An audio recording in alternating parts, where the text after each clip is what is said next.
పుత్రిక అవశ్యం సింహాసనం మీద కూర్చుంటుంది మహారాజా.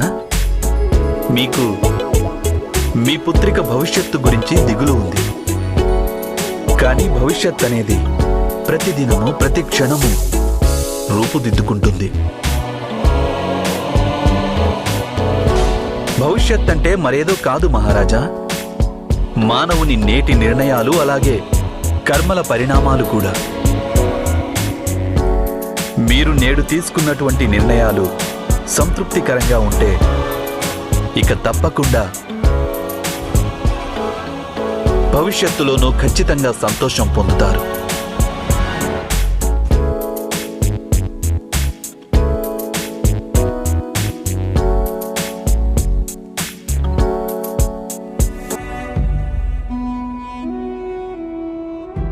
కళ్యాణమస్తు. వెళ్ళొస్తానక్క.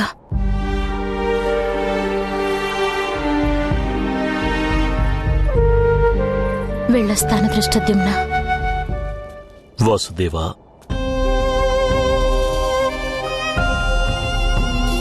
ఈ బ్రాహ్మణుడు రథంలో కూర్చోనని పట్టుబడుతున్నాడు. అసలు మీకు పూర్తిగా నమ్మకం ఉందా?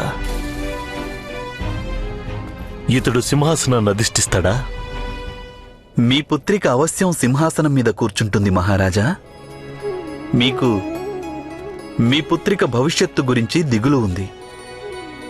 కానీ భవిష్యత్ అనేది ప్రతిదినము ప్రతి క్షణము రూపుదిద్దుకుంటుంది. భవిష్యత్ అంటే మరేదో కాదు మహారాజా, మానవుని నేటి నిర్ణయాలు అలాగే కర్మల పరిణామాలు కూడా. మీరు నేడు తీసుకున్నటువంటి నిర్ణయాలు సంతృప్తికరంగా ఉంటే ఇక తప్పకుండా భవిష్యత్తులోనూ ఖచ్చితంగా సంతోషం పొందుతారు. కఠినమైన ధనుర్విద్యా పోటీలో ఒక బ్రాహ్మణుడు విజయం సాధించాడు విదురా. పెద్ద తండ్రి గారు, మన గూఢచారులు కూడా ఈ సందేశమే పంపారు.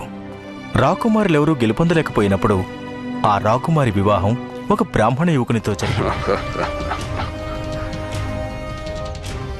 అదే నిజమైతే విదురా, నీవు శీఘ్రమే కాంపిల్యానికి వెళ్ళాలి.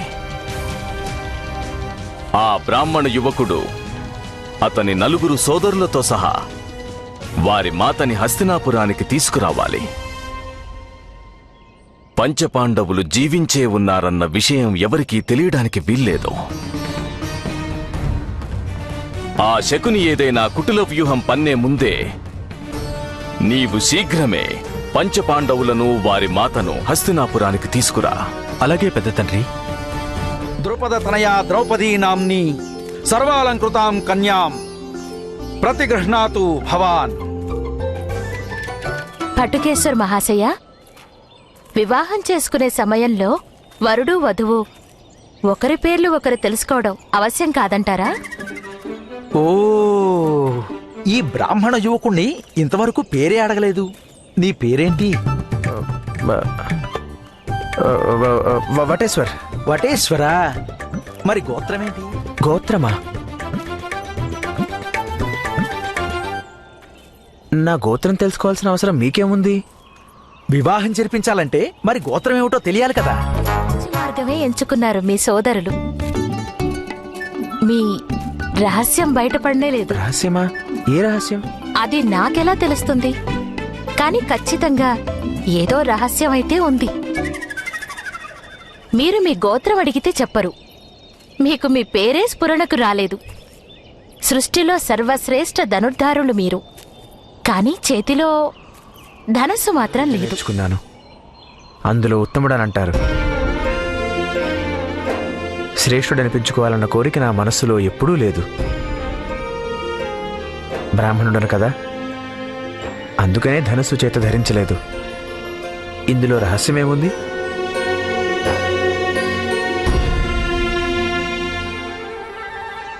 సోదరా సోమేశ్వరా,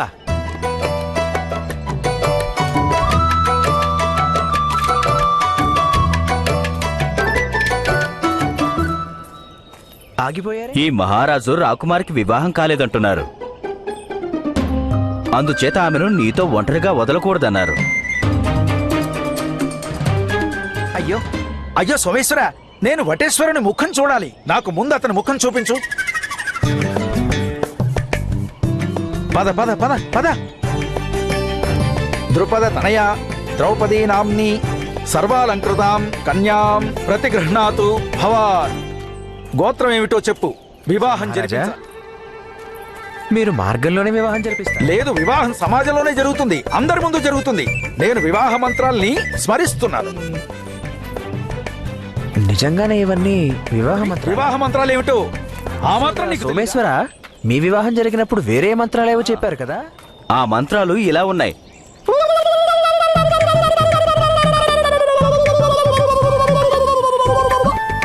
ఇవేం మంత్రాలు? ఏదైనా పిశాచంతో వివాహం జరిగిందా? చాలా పెద్ద పొరపాటు చేశారు భటకేశ్వర మహారాజా. ఇప్పుడు మా సోదర సోమేశ్వరునికి క్రోధం వచ్చింది. నా భార్యని పిశాచమని అంటారా మీరు? వివాహం చేసుకునే ధైర్యం ఎవరికీ ఉండదు. రాకుమారి రాకుమారి రాకుమారి, నన్ను రక్షించండి. మీరంటున్నది నిజమే మహాశయ. కాని ఒకవేళ వారు రాక్షసుడు హిడింబుని వధించి ఉంటే వారా రాక్షసి హిడింబిని వివాహం చేసుకోక తప్పదు.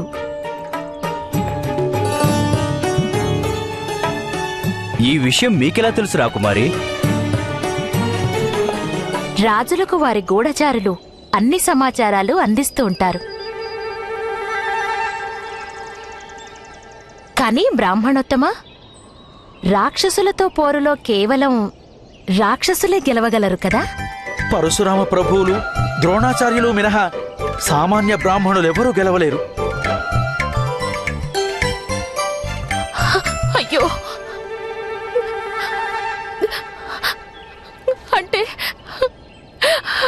అంటే నన్ను గెలుచుకున్నది ఒక రాక్షసుడా?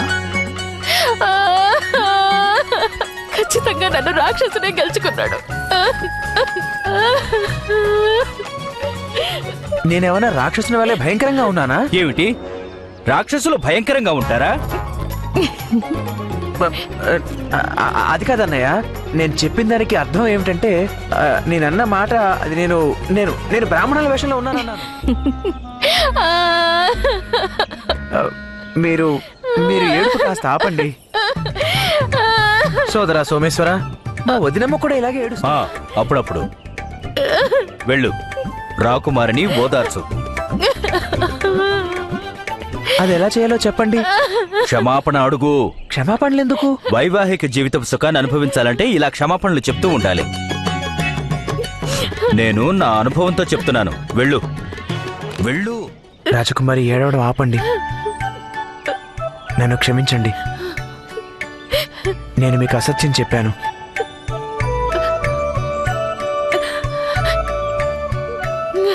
మేము బ్రాహ్మణులం కాదు,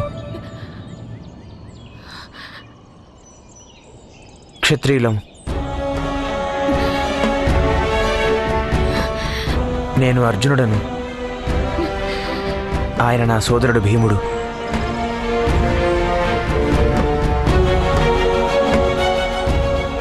మేము రాజ్యాన్ని త్యజించాము, అజ్ఞాతంగా ఉండాలని వేషం ధరించాము.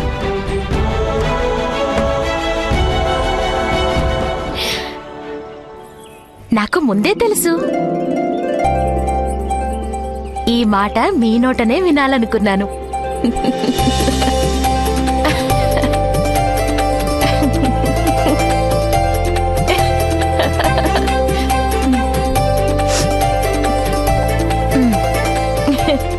పదండి.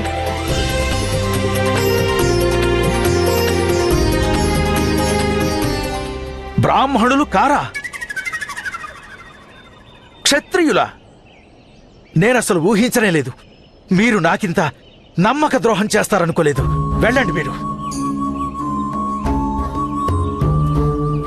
ఆగండి బ్రాహ్మణోత్తమ, మీరు దక్షిణైనా స్వీకరించండి.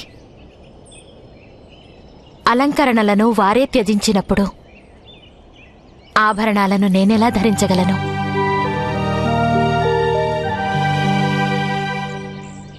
ఇవ్వురా కుమారి. దక్షిణ ఇస్తే బ్రాహ్మణునికి మేలు చేసిన దానివవుతావు. నీ సౌభాగ్యపు చిహ్నాలను ఉంచుకుని మిగతా ఆభరణాలన్నీ ఇచ్చేసాయి. ఈశ్వర, నా చేత ఇలాంటి ఆట ఎందుకు ఆడించావు? నాకసలు అర్థమే కాలేదు. అగ్రజ, మనం ఆ మండపంలోకి ప్రవేశించగానే నాకు వెంటనే స్ఫురించింది మన అర్జునుడు సఫలీకృతుడవుతాడని. నీ భవిష్యవాణి ఎప్పుడూ నిజంగానే జరిగి తీరుతుంది సహదేవా. కానీ ఇంతసేపైనా వాళ్ళు రాలేదేమిటి? అదిగో పెద్దన్నగారు, వారు వచ్చేస్తున్నారు. ప్రణామాలు అగ్రజ. భీమా, ఏమైంది? ఇంత ఆలస్యమైంది. మాకు దక్కుతుంది అనుకున్నాను, అందుచేత నేను దానికోసం నిరీక్షిస్తూ ఉండిపోయాను. కానీ ఆ అవకాశం మాకు దక్కలేదు అగ్రజ. అంటే అర్థం? ఇదంతా శకుని మామ పన్నాగమే అగ్రజ. రాజులందర్నీ యుద్ధానికి రెచ్చగొట్టారు. ఒకవేళ అప్పుడు దుర్యోధనుడు తలపడి ఉంటే వెంటనే నేను వాణ్ణి వధించాలనుకున్నాను. కానీ యుద్ధం చేయకుండా నలుగురు ముందే అక్కడి నుంచి వెళ్ళిపోయారు. బహుశా వాళ్ళు భయపడినట్టున్నారు. అంగరాజు గురించి అలా అన్యాయంగా మాట్లాడకండి భీమన్నయ్య. భయం అన్న అవగుణం అతనిలో లేదు. సోదరా సుమంగళ, మీరు మన సోమేశ్వరుడిని భీముడు అంటున్నారేమిటి? కానీ మీరు వటేశ్వరుడిని సుమంగళుడని ఎందుకంటున్నారు? ఇదే కదా మీరు చెప్పిన పేరు? ఖచ్చితంగా అర్జునుడు రాజకుమారి ద్రౌపదికి చెప్పేసి ఉంటాడు. వాస్తవానికి మనం ఎవరనేది.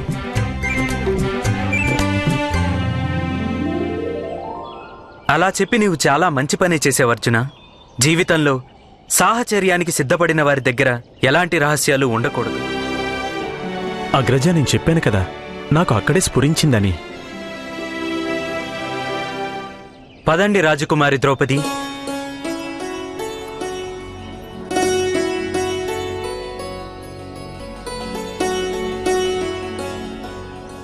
ఆగండి రాజకుమారి.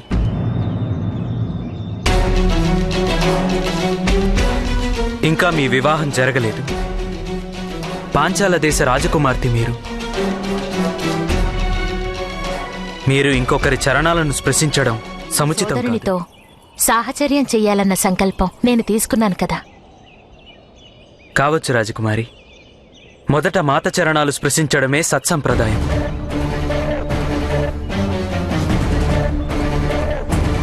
ఏ సంబంధానికైనా అర్థం కల్పించే హక్కు మాతాపితరులకే ఉంటుంది.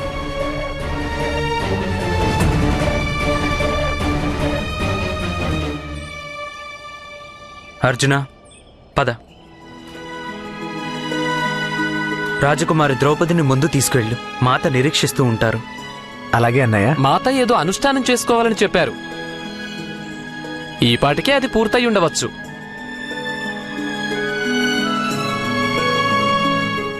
పదండి రాజకుమారి. సోదర అర్జున! మాతా, చూడండి నాకు దానంగా ఏం లభించిందో.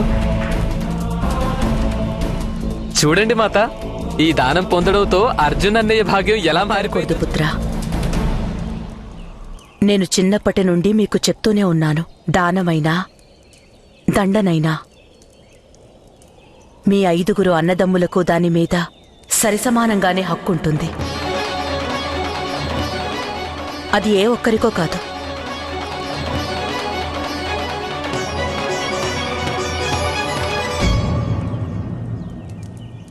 ఇది నా ఆదేశం యుధిష్ఠిరా. అర్జునునికి లభించినది ఏదైనా మీ 5 సరిసమానంగా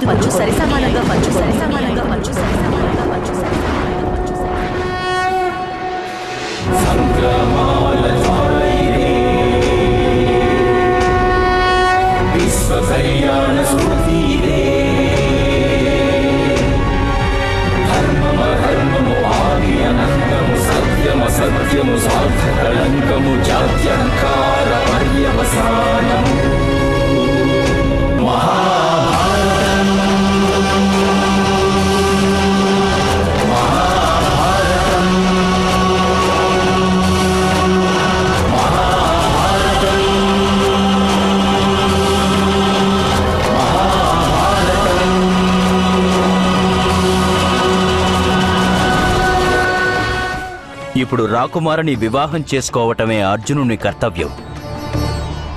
అతడు వివాహం చేసుకుంటాడు. అటు పిమ్మట మేము నలుగురము సన్యాసాన్ని స్వీకరి.